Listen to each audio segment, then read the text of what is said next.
and welcome to the Digital Printer Podcast. I'm Chris Brock, and today we're talking about sustainability, but more specifically, how you can actually sell it to customers without drifting into greenwashing. Because this is where things get tricky. Most print businesses know they need to talk about their environmental credentials, and customers are asking the questions, brands are setting the targets, and sustainability is becoming part of the buying decision. But at the same time, there's a real risk of oversimplifying things, reducing complex processes down to a few headline claims, or saying what sounds right rather than what is actually true. So the question is, how do you strike that balance? How do you communicate genuine progress, whether that's in materials, processes, or supply chains, without overclaiming or losing credibility? To explore that, I'm joined by a distinguished panel of experts from different parts of the print sector to get a variety of perspectives on the topic. We'll be talking about what customers really understand about sustainability, where the industry sometimes gets it wrong, and how print businesses can have more honest, more effective conversations. Before we get into it, I want to say a huge thank you to this episode's sponsor, Denmaur, the paper and forest product specialist that provides a wide range of paper, carton board and publication papers for various different sectors. Founded in 1983, Denmaur takes sustainability incredibly serious, and it is present throughout their business model and not just in their products. To find out more, head to www.denmaur.com, that's DENMAUR.com. And now, let's get into this episode of the Digital Printer Podcast.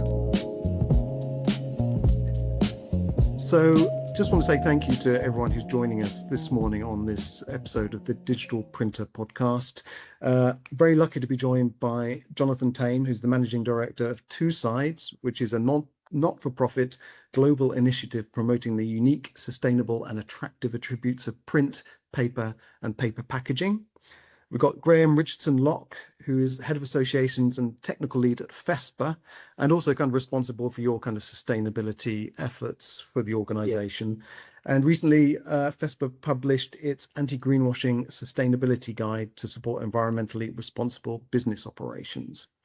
There's Doogan, who is the main board member and Marketing and Sustainability Director at paper and forest product manufacturer Denmaur. And we've got Brendon Harvey, the production director at Zebra Print Group, which is a full-service print solutions provider based in Leeds. And your MD, Samantha Overton, proposed today's topic, which is kind of a big deal for everyone involved in print. Everyone's always talking about it. And it's sustainability. The topic that Samantha proposed was meeting client demand for eco-credentials, how printers can confidently advise customers on sustainable paper stocks, inks and finishes, avoid greenwashing, which is kind of a big problem at the moment because the industry is very vague around what sustainability means in terms of a kind of universally accepted language for sustainability. And how do you balance that kind of environmental responsibility with budget realities? So I'm going to start with a question, and maybe I can point this towards Brendon, actually. So when your customers are asking you for sustainable print, or when you're selling sustainable print to your customers, what do they actually know about it? What does that mean to them when they come to you? What you find with sustainable, it's just a term that no one really seems to understand. Sustainable, just in a nutshell, basically means that what we produce today will also be able to be produced by future generations. So we're making sure that what we use today doesn't diminish the planet in any way, doesn't diminish the resources in any way, and it can be produced later on down the line. It also means that, people think that recycled means sustainability. It's not just about the recycled element of it. It's about what you do with it afterwards. Can it be recycled? What goes into the product to, like here we're in our infancy as such, regarding manufacturing in-house, but one of our key things to do was to make a donation. Every time we buy paper, we make a donation to the Woodland Trust, which means that they then go out and plant new forestation around the country, removing carbon from the environment. Among other things, we've installed solar panels on our roof to generate our own electric. we've done various other environmental things that mean that the customer, even though they don't always understand what they're asking for, we're providing it without them even knowing it, if you like. Because although recycled material is what we all want to do, we all want to come to work and we all want to think that our job isn't in harming the environment in any way, shape, or form. But unfortunately, that's not the case. We like to put that at our heart and really just by doing these donations, by doing these green activities, we're incorporating that inside people's print jobs without them actually having to ask for it. Now, people will ask for it and they will ask for recycled paper and stuff like that. But what tends to happen is they ask for a recycled paper. We give them a quote for a particular product and then they question why it's probably 30-40% more expensive. And the reality is that recycled paper is fantastic. However, we don't have the recycling infrastructure in the UK to be able to offer it at a competitive rate against virgin fibres.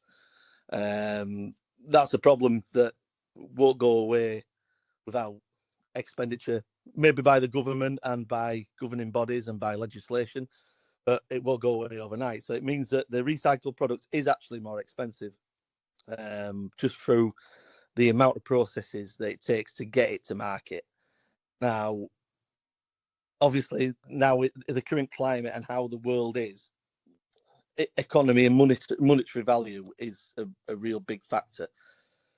So I think as a company, if you can offer a value for money product while also offering some sort of environmental sustainability without the customer having to actually pay for it, it's a no-brainer from my thinking. I think it's a good thing to do, and everybody should be trying to do their bit and trying to come up with ways that they can introduce these sort of things without the customer having to sort of pay for it, if you like.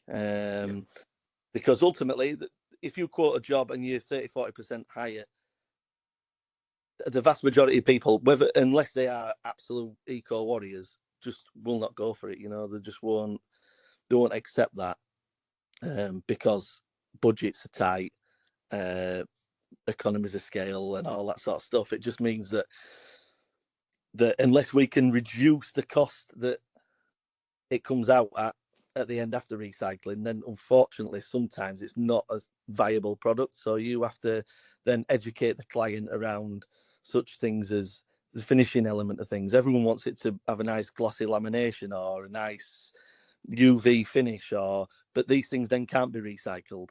So you have to just also mention that at the time of quoting a job or at the time of taking a brief, that yeah, you might want it to have this lamination, but could you go without it?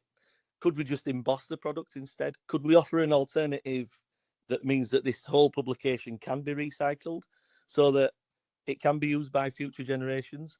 And when our recycling is up to par or up to where it should be, then hopefully we can use more and more recycled products. But if we can recycle that brochure, it can always be turned into paper straws. It can always be turned into other things, paper cups. It can be turned into a multitude of things that actually don't cost a lot of money at the end of the day. So I think the key sustainability of printing is, although we are probably using more virgin fibres than everybody else, as long as that can be recycled afterwards and turned into another product, then maybe that's not such a bad thing.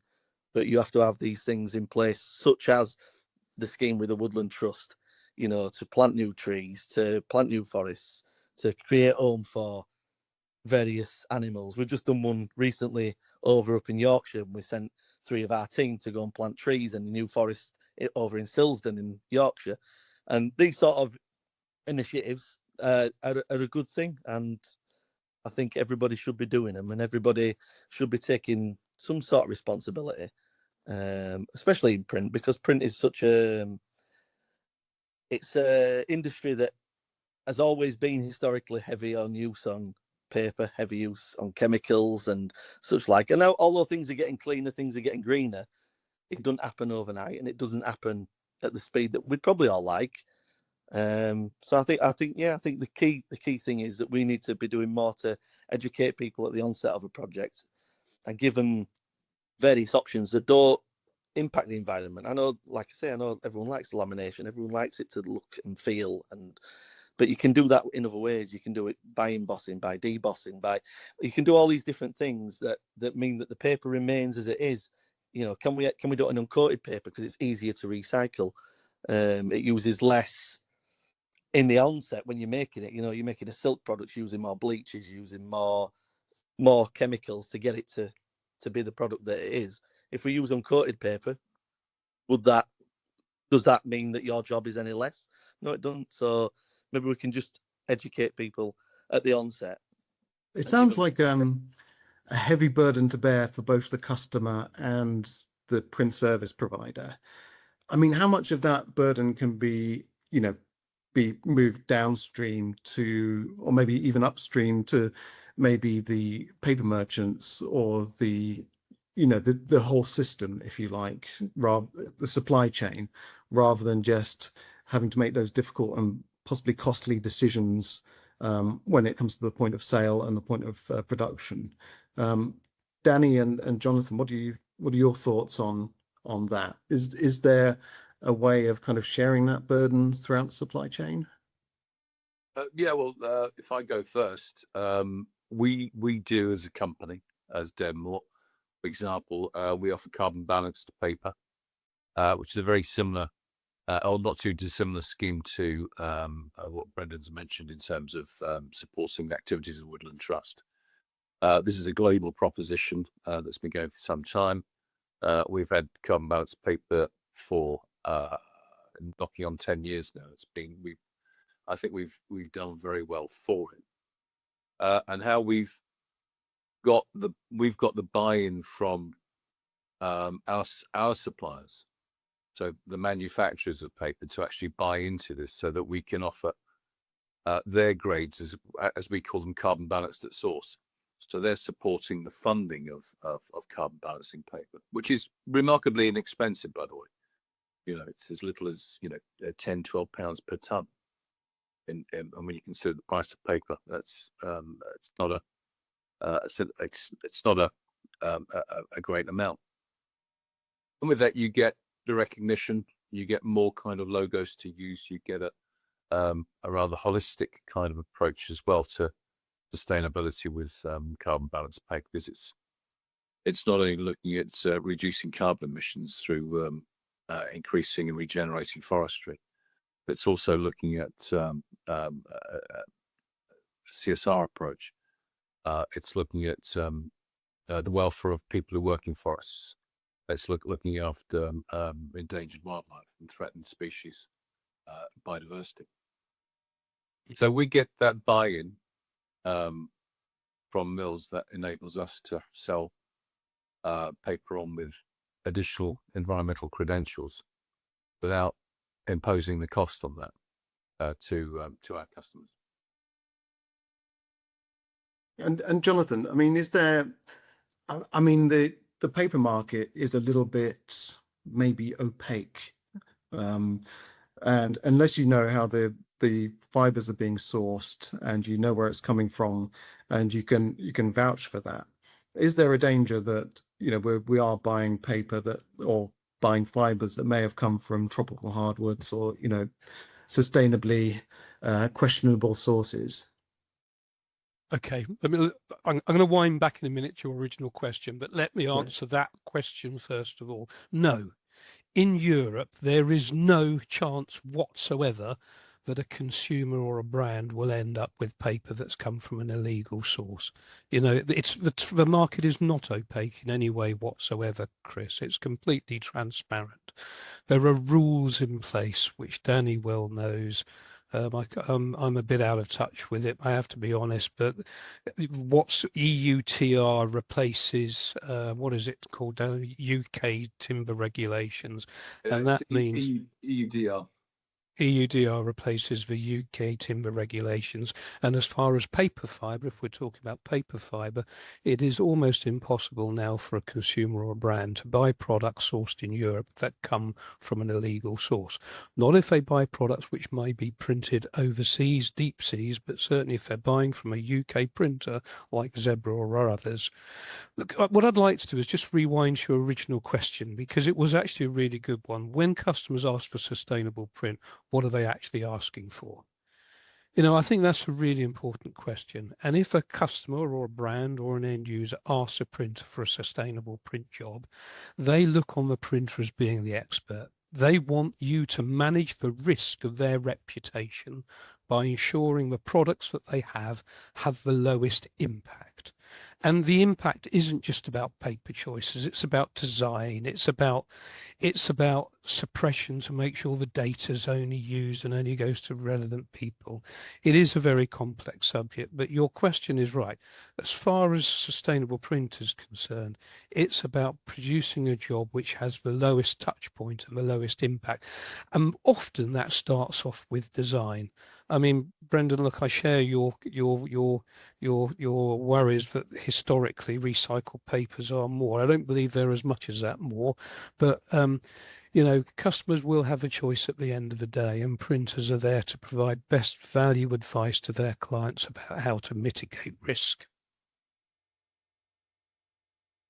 Yeah, absolutely. And that brings us on to kind of maybe standards a little bit, because we are talking about greenwashing today, and sometimes that is not necessarily an intentional thing. People might be saying, oh yes, we're very sustainable, we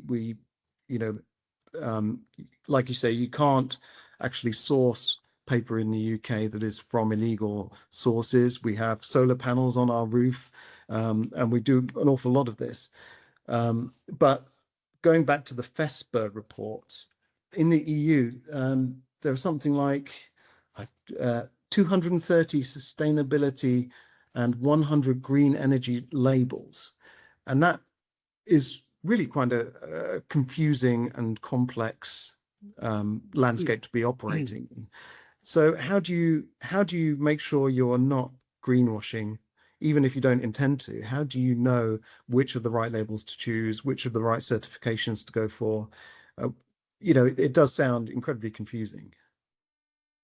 I think around sustainability labels, I think this will filter out over the next couple of years. I think we're gonna end up with a shorter list of credible labels that are backed by scientific evidence, and I think that process is maturing. I think for me it's been interesting, the kind of the journey along. Sustainability is often being characterized by people being enthusiastic to do better, and I think that's a great thing. But I think, of course, we've seen there are pitfalls and hurdles that land on the way. And therefore there are marketable labels established that aim to address that issue. The challenge is it's a bit like looking at, if you're working to an ISO standard and you're working to a standard that is nationally, you have a national auditing body auditing the auditor, then you have a good kind of chain of custody, if you like, to make sure that the process is rigorous. I think in the case of some labels, inevitably some of them are about perceived marketing value. And I think that is just going to mature, like everything else in sustainable management matures, where you can't claim it if you can't prove it, and the need for science-based evidence is critical. But I think more than half of green claims often have vague or misleading or unfounded information to them. Now, I see it in a slightly different role to the other guests on today's podcast, because we're catering to printing across fashion, plastics, signage, a much broader array of materials, which throws up a whole load of other challenges. But I think the reason why we produced our guide, and I kind of struggled a bit with thinking about the name for this guide because I didn't want it to be too long, but we went for understanding and avoiding greenwash because we felt it was really critical to be able to give our members insight into what greenwash really is, and then how to respond to that, thinking about life cycle analysis. And it's great listening to Brendon talking about all the hard work they've done at Zebra. I think my personal view has always been do better, do more, do better, do it over time, so you can then tell your customers what you've achieved. And mirroring Brendon's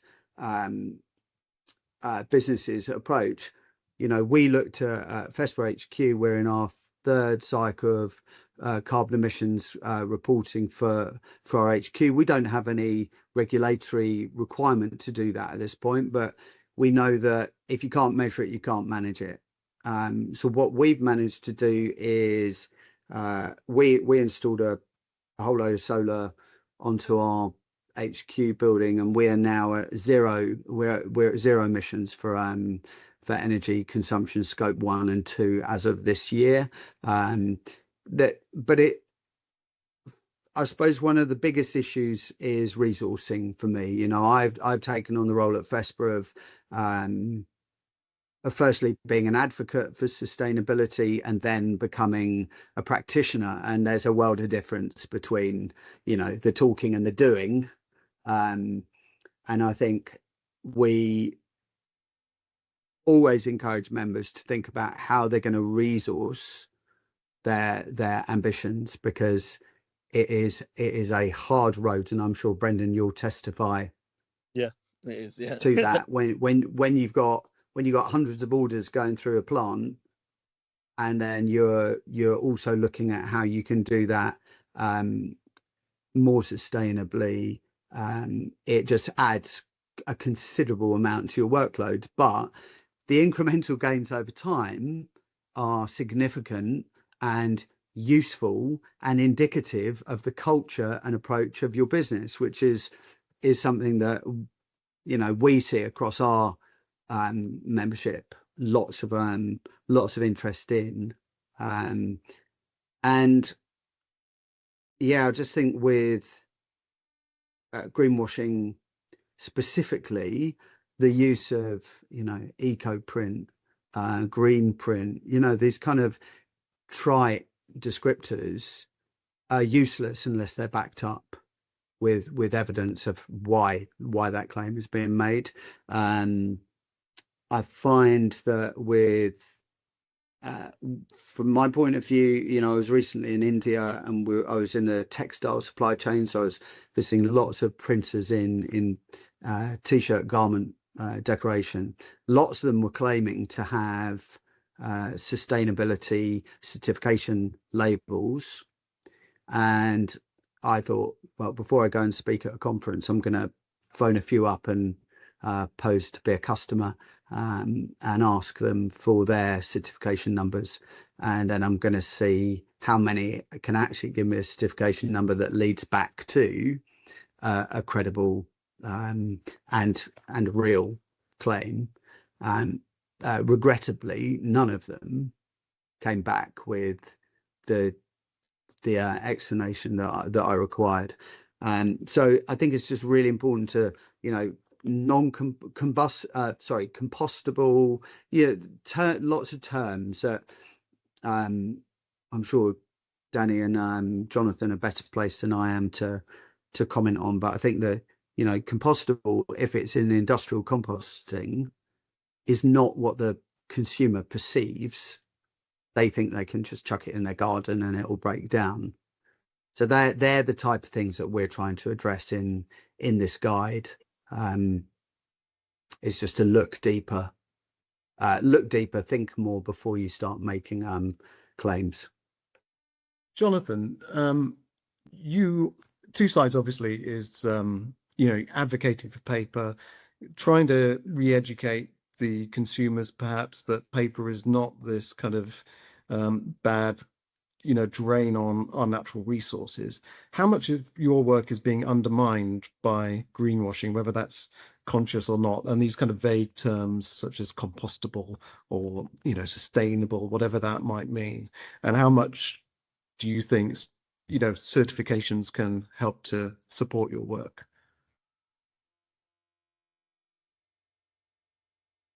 I think you're on mute. One of Yeah. our biggest challenge, Chris, and people who follow Two Sides will know this, is the paper and paper packaging for many years has carried a reputation for being wasteful and bad for the environment, often generated by this move to digital by organizations trying to push their customers online by saying, go digital and save the environment. A great example was British Gas, which was go paperless and save the planet. I mean, for goodness sake, this is a fossil fuel energy company who is saying somehow going paperless might save the planet. These throwaway statements trying to push customers to digital communications to save money has been the real pain and problem for the paper and print industry for a long time. So you are right. The industry needs bold statements based on fact, like FSC, PEFC claims, that we go out there and we can make very wholesome, truthful statements about the facts for our industry. And that's what Two Sides does. It creates information for the industry to use. The paper industry is quite mature. It's been responsible for many years.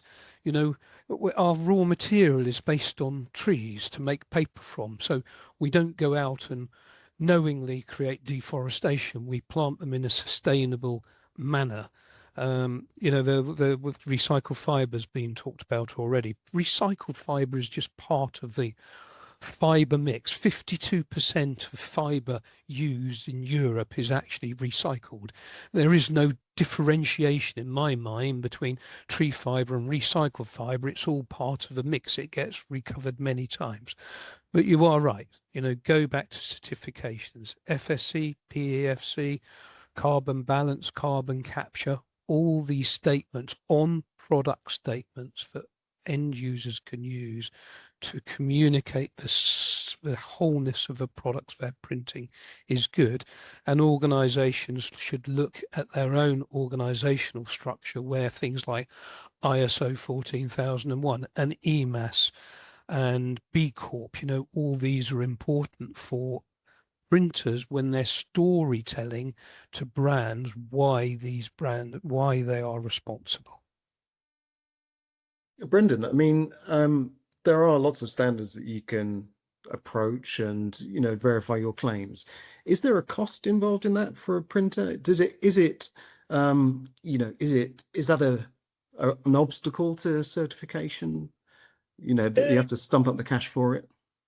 Well, any certification incurs a cost to a business, regardless of what it is. You usually have to have somebody who's in charge of that. And when you've got a full-time day-to-day job, you have to employ somebody else to do that. So it does carry a cost. It's something that we're looking into at the minute. We're looking into the ISO side of things. We've just been on this drive to get ourselves to a place where we think we're ready for it. By the various things that we're doing, such as I've mentioned, the solar panels and such like, and we want to make sure that our entire chain is open, honest, and then we can put someone in place to be able to do this on our behalf. But yeah, it does incur a cost, but then it's no more. Sorry, my lights keep going out because we have LED lights that are on timers. That's another one.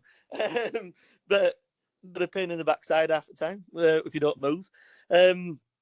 But yeah, it does incur a cost, but that cost can be mitigated. It's not like it's insurmountable. It's not something that shouldn't be done by everybody when they can and when they're available. Well, when they are at the stage that they can do this.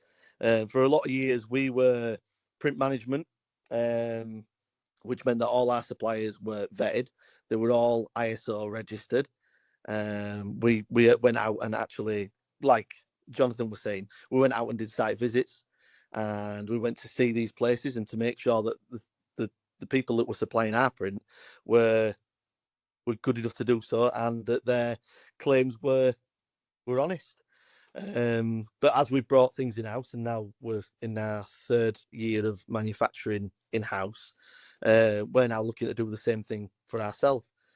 So yeah, to answer your question, it does incur a cost, but it's not a cost that's insurmountable. Have you seen an increased demand for kind of eco-certifiable print solutions, or have you seen people going to kind of cheaper options that may not be certified? If I'm being perfectly honest, most customers, in fact, I'd say 90% of customers, don't actually ask you about accreditation. Right. They don't ask you at all. They contact you with a project, and then it's up to you to advise and to sort of answer any questions they may have, but also propose questions yourself, such as, have you thought about using this? Have you thought about changing this to make this more eco-friendly or more sustainable? Have you thought about the impacts that your choice may have? And I'll go back to the old glossy brochure kind of thing is, yeah, you want it to look like that, but can we change people's perceptions to maybe use some different products to give you some sort of finish, but just be mindful that if you put a lamination on a job, it then can't be recycled because it's just impossible for it to be separated from the original substrate. But that's our choice. But nobody really asks about accreditation as such. We have odd customers do. They may delve into it and say, or ask about their job. How are we producing it? What are we using? And some people are really well informed, but I would say 90% of people aren't informed about the environment, and they're ordering jobs and stuff just based on what they like the look of or what they think they want their job to look like, without actually thinking about what impact that's going to have. I think, Danny. Brendon, Oh, sorry, sorry, I was going to say, Brendon, I think that depends on the mix of your clients. So, I mean, Danny's best to answer this. If you're dealing with big contracts with the likes of AXA, Tesco, Sainsbury's, I don't know, Charles Turrets, I mean, you will get a really detailed environmental questionnaire. You have to jump through hoops and be able to answer. Would you agree with that, Danny? Absolutely, yeah. I spend half my time filling out those questionnaires. It depends. Brendan's right in some respects, where it's about price. Sustainability kind of plays a very poor second in the running. But there are clients out there who are sustainability first, and quite a lot. And that's why, I mean, we're certified to the hilt. We have, for many years, we've been FSC, EFC, ISO 914. We're looking at getting 45 this year as well, which is the health and safety ISO. We're BRC certified in our warehouses. And the fact of the matter is that if you don't have those things, you're not kind of going to get past the first hurdle in tenders and questionnaires that are thrown at you. So if you want to be in the game, you've got to have those certificates. And there is a cost to it. Brendan's right. There is a cost. It's not insurmountable. And the mere fact that we're getting business that we wouldn't have otherwise have had because of them, that fact in itself pays for certification costs. In terms of the work involved in ensuring these sort of sustainability credentials, is there a benefit to the PSP, the print service provider, of suppliers, consumable suppliers, doing that hard work, so that then the print service provider can then sell that as part of their own offering, if you like? They can say, well, this paper comes from a certified source that are trustworthy, and we know they jump through hoops to make sure it meets all the required standards. You can do, but if you're talking about FSC and PEFC and you want to be able to use the logos in print, those certifications have a chain of custody procedure. So the printer will need to be certified to be able to use the logos and make the claims on the print. The client won't need to be certified. But there are other instances where you can provide FSC or PEFC certified paper to people, and some people make it a very I call it a bland claim because they can't actually use the words FSC or PEFC if they're not using the logo, but they can say that the paper used to make this brochure or whatever it is has come from managed sustainable forestry sources and verifiable sources as well. I'm just going to pause for a moment there to mention this episode's sponsor, paper and board merchant Denmaur. The company is recognized for its leadership in sustainability and employs a dual approach to its carbon policy, reduction and offsetting. It has SBTI registered near-term and net zero targets, as well as a carbon balanced company status. It offers a comprehensive range of innovative and environmentally certified products, ISO certified national distribution and conversion sites, and a range of commercial and environmental services too. If you'd like to find out more, head to www.denmaur.com. That's DENMAUR.com. And now let's get back into the conversation. Are end users having to compromise a little bit on maybe the perception of quality? I mean, Brendon, you've talked about, saying to people, if you laminate this, you can't recycle it. It may look wonderful, but it can't be recycled. And Graeme, you're going through a process at the moment where you're about to launch into the next Fespa, and you're having to ensure all of your signage is sort of PVC free. And are you having to kind of settle for something that maybe doesn't look as nice but meets your environmental credentials? Is there a trade-off? Yeah, I think there is. I think there's the consideration for us would be, first of all, is the material suitable for the time that we're going to use it for? So we want to use materials that are durable for the period of use. So we also go through the process of sending out the questionnaires. Sorry, Danny. And we have quite a long sustainability supply chain questionnaire that we send out, and we're looking at a variety of considerations. We're looking under the requirements of our ISO standard. We need to look at things like modern slavery, child labor within the supply chain, beyond the kind of environmental factors. We need to look at economic resilience, preventing negative environmental impacts whilst improving social value and economic resilience, because of course that is those three things that make sustainability. The first thing we do is we shortlist our supply chain. We will then go to the suppliers and we'll say, can you please provide us the information on these questions, which they generally do with a reasonable amount of enthusiasm, because there's a reasonable amount of value in the work to come from it. And then we'll shortlist our suppliers. We actually go further in that we work with the supplier. We then review a supplier after the event to see how the supplier actually performed, and if they perform well, they'll then go onto our roster for future events. We, of course, Fespa Global Print Expo moves across different cities around Europe.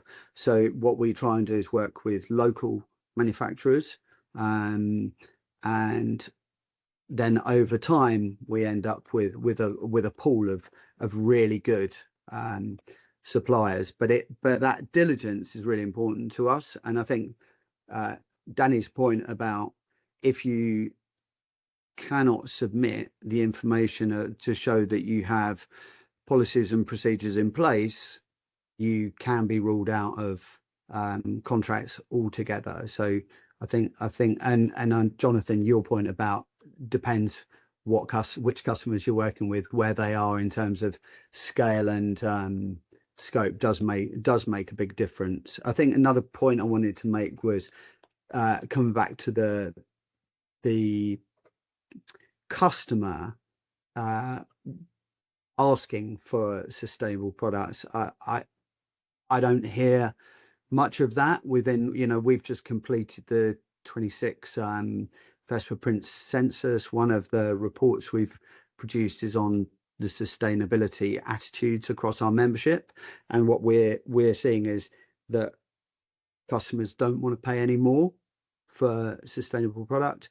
They are not specifying, and I think that leans into the work that Brendon, that you're doing of differentiating yourself from others by being, and I think Jonathan, you made the point earlier about being about the expertise. It's the print service provider's responsibility to tell the customer about the product that they're buying, because then you can be, if there is a degree of uplift in cost for that product, if they understand the metrics and benefits of that choice, they're actually far more likely to make the choice to go for the better product. But if you don't explain it, and you can't explain it in a relatable way, you got to ask yourself the question, would you buy it? I wouldn't. I would then be in the world of buying on price, and buying on price being the only game in town. So I think the more that businesses in our industry adapt in, with the initiatives and the kind of approach that you're doing at Zebra Print, the more they'll be able to explain why there's value in better choices. So, and final point about signage and the kind of quality issue. So we use, I think in the last event in Berlin, we used recycled materials for all the exhibition signage. Yes, it meant that the print was, the gamut was a bit smaller, and the print was slightly less vibrant, but so what? White point is not always the only game in town. And I would also say that on the subject around choosing lamination, foil, enhancement to print, we're in the communications business, so it depends on the use case. Like I'll use, if I'm like these avoiding greenwash guys that we've produced, they're a matlammed staple bound booklet, and we want to be able to distribute them to our members. So it's something that we're looking at from a price and performance point of view. When I've done other projects where we've opted not to laminate, and we've opted to use embossing, or I'm currently going through a business plan exercise of looking at duplexing color plan together and using embossing and other kind of creative looks to produce a more sustainable product. But it will be recognized by everyone that if you don't laminate and you've got dark ink on one side of the sheet and no ink on the other side of the sheet, or very just some text or something, the opportunity for rubbing becomes an issue. So my printer that I'm currently working with on some tests, God bless them, because I'm probably quite a horrible customer in some respects. I need to fix that issue. So we're actually duplexing, you'll like this, Brendon, we're duplexing two color plan sheets together. One is pre-embossed, and then we're gluing them together, and then we're die cutting so that we can preserve the emboss. But the devil is always in the detail.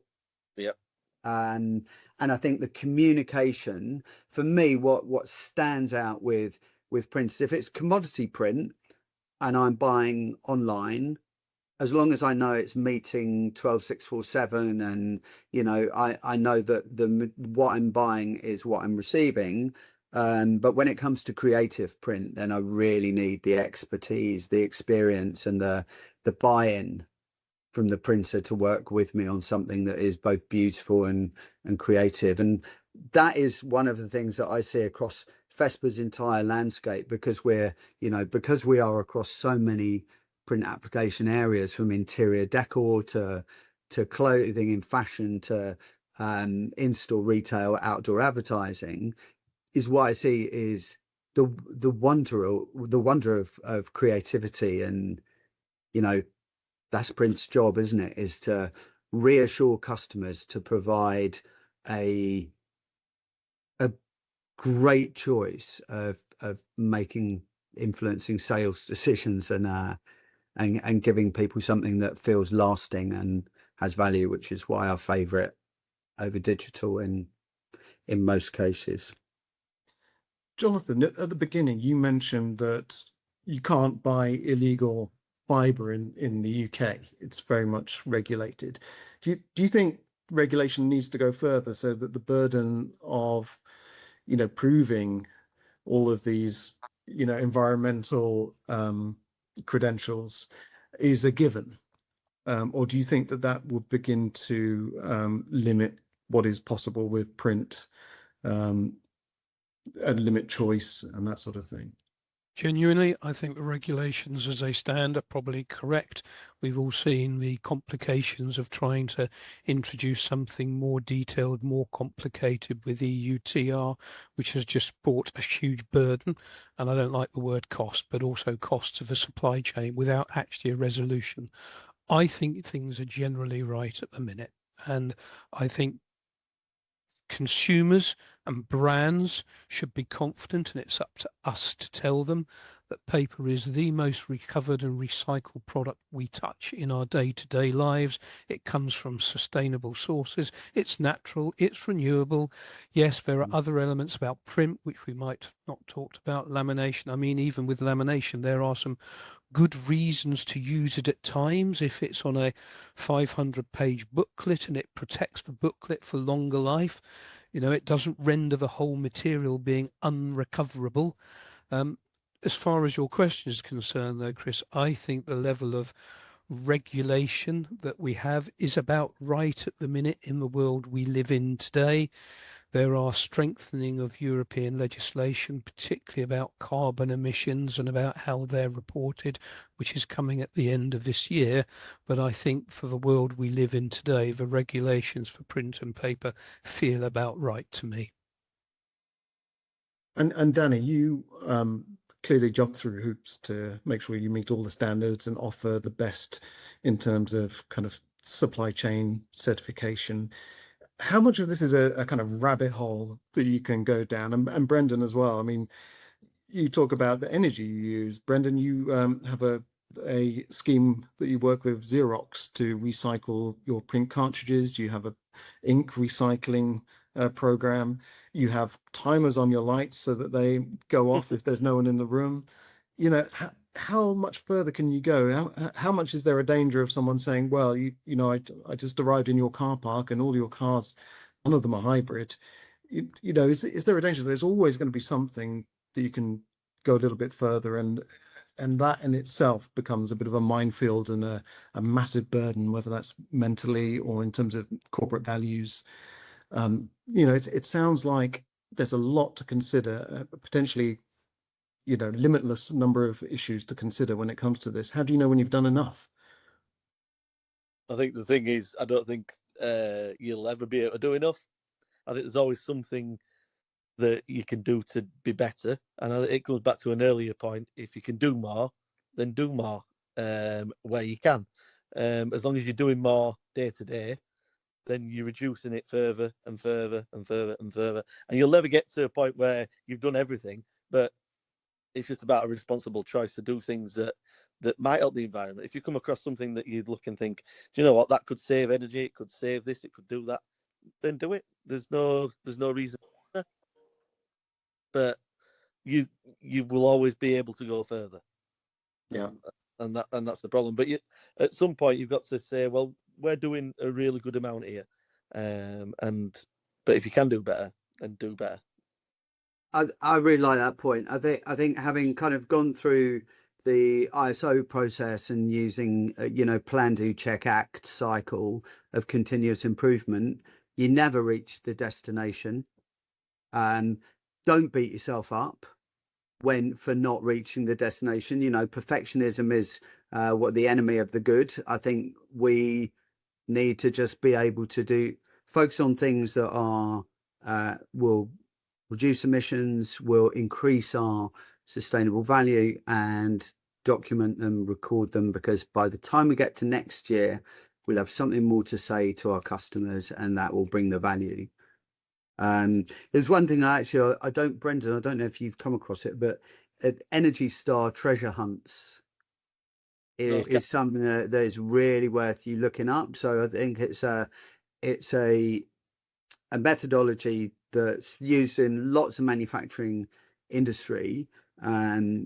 But what it allows you to do is to organize your production team, for an hour in a moment whenever you have an hour, which is probably quite rare, but it gives you the opportunity to go through, look at, leaking compressors, look at lighting, like I know, you were saying about LED on timers, all these kind of, these are tiny contributors to the overall reduction potential, but they're all useful and valuable in doing so, because and maybe that's something that people tend to not consider when they're thinking about embarking on this journey is cost saving. Everyone thinks about the cost of implementing the management system, about the kind of the resource directed to that, but the counter side of that is if you're focusing on, say, if you're doing Energy Star treasure hunts, or if you're looking at process control, scrap production, because you've got good color management procedures and very tight tolerancing in place, you're saving money. If you're putting LED in, you may be investing in the ROI on the LED might be over a longer time frame, but you're saving money. Yeah, absolutely.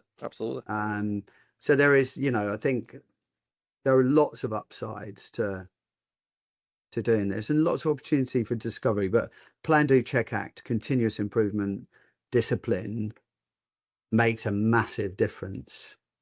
Yeah, of course it does. Yeah. I mean, and we do as much as we can. And going back to the point that Jonathan made, we as an industry, we recycle more than everybody.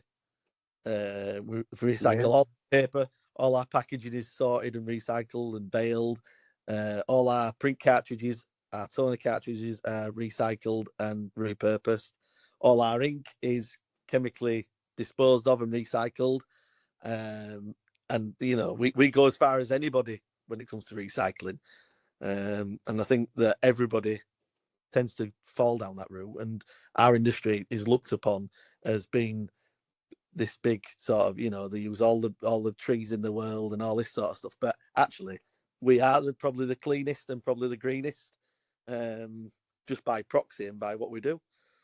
And you're right, the established systems are very good in Fespa's landscape, and one of the things that Fespa UK Association have worked really hard on is establishing recycling collection schemes for other materials. So we use polyester, PVC, polypropylene, all sorts of other feedstocks that are used in production processes.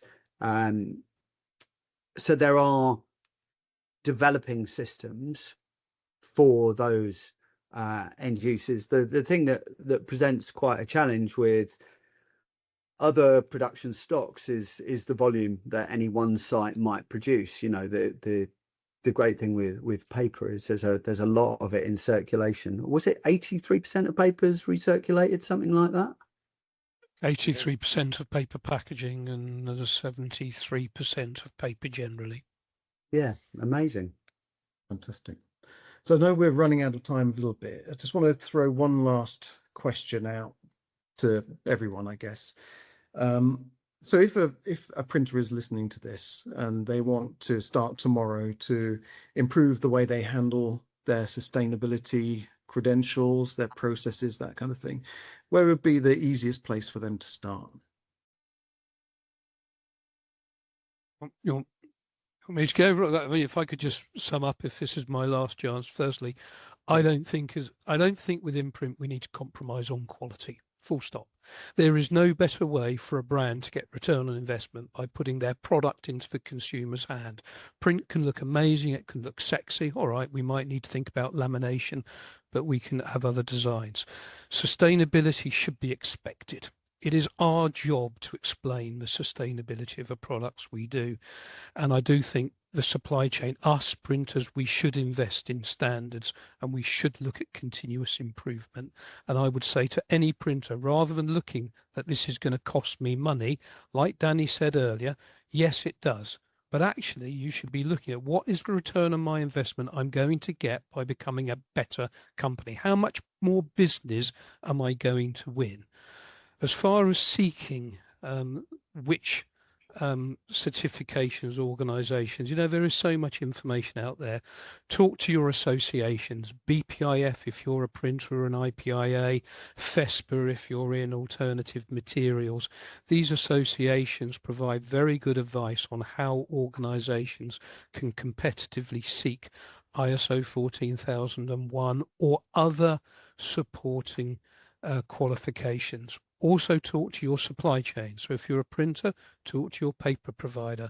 We've got Danny on the call here. Danny is one of the most well-connected, well-knowledged person I know who can help advise printers of the right thing to do. But fundamentally for printers, this is about doing the right thing, creating a story. And then when you're out talking to your customers, it's about storytelling. So whether that's in addition to things you do in the local community, planting trees, whatever it might do, organizations should invest in their standards and make sure they've got a real defined marketing story when they go out and talk to their customers. Fantastic. Danny, what are your thoughts about, helping printers on their sustainability journey? I would suggest lean on your supply chain. Your supply chain can provide you basically most of the information, most of the guidance that you need, most of the compliance that you need as well. So lean on your supply chain. Also, support paper. Paper and print are love and marriage. You can't have one without the other. Or that might be an old, very outdated saying these days, but you can't have one without the other. The paper industry's done miraculously well to improve its image. It continues to do so. Many producers are on very good, credible, measurable, and public kind of decarbonization journeys. So the landscape is continuously changing, and innovation as well is out there in the paper industry. We spoke about lamination. There are recyclable lamination materials out there. I know that it's reasonably new, and because it's reasonably new, it's comparatively more expensive, but it's happening, and the landscape will change. The only thing I would say about people who want to invest in sustainable communications going forward, you're 99% of the way there if you're using paper and print. Wonderful. Yeah. And Graeme, what about you? I think it's worth taking the time to consider the breadth of benefit that is available to your business. So look at recruitment of younger people. There is a perception about print with younger people that it is still mislabeled as a dirty industry. It's actually an amazing industry with a huge amount of technology, a huge range of opportunity. But I think there's a new generation coming up who have expectations around company culture, company behavior, the way it interacts with society and its purpose at large. And I think that there are just so many benefits attached to doing this work, but they take time to deliver. You've got to be patient with yourself. You've got to not set yourself goals that are too challenging to achieve in year one. Just get moving on it. so that you've got recordable value to talk about in marketing, because it pay off. And actually, as has already been very well voiced, trade associations, industry bodies, supply chain, there's loads of information available to get started. I would say, and I'm a bit of an advocate for using things like Google's Notebook LM or Perplexity as kind of live AI support services, is ask questions of your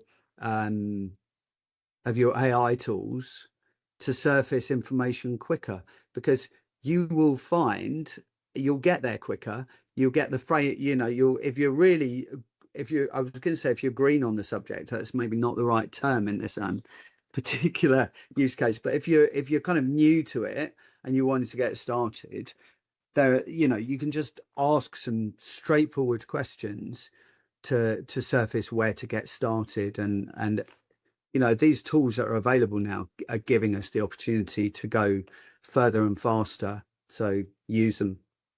Fantastic. And Brendon, as someone on the coalface of print, as it were, if one of your peers from the industry came to you and said, how can we follow in your footsteps in terms of, getting on our sustainability journey, where would you advise them to go first? As Graeme just said, there's plenty of information out there, and education's always a good place to start. If you read a lot and you take the steps, and every step that you take does something better, then I think that's the way to start. You're not going to change everything overnight, and you've got to do things as a process. But if you start on the right path and continue to invest in recycling, start with your solar and energy usage, start with just small changes that you can make, like your lighting, like all these sort of things that you can invest in. It's not a massive investment, but it just means that every single step that you're making reduces your impact and increases your sustainability, and that can only be a good thing.